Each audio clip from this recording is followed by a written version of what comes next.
building. Some have entered the mosque peacefully to negotiate with the protesters and persuade them to leave.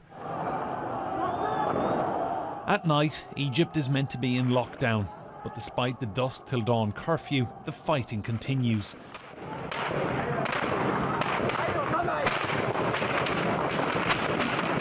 Relentless gunfire is becoming the soundtrack to many Egyptian cities. With bullets raining down, darkness offers only limited cover.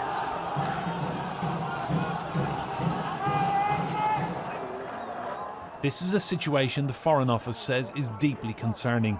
For now, though, the travel advice remains the same, that the Red Sea resorts, including Sharm el-Sheikh, are safe. But the travel to other parts of Egypt should be avoided. And here's why. After Wednesday's violent clashes, which claimed more than 600 lives, the anger is not subsiding. Following Friday prayers, the Muslim Brotherhood urged supporters to take part in a day of rage. The result was even more death.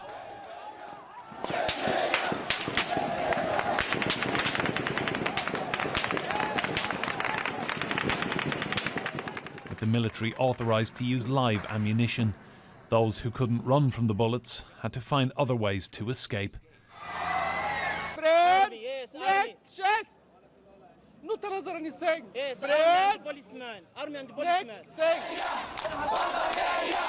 As the world watches and condemns, these protesters say they'll be back on the streets every day for the next week.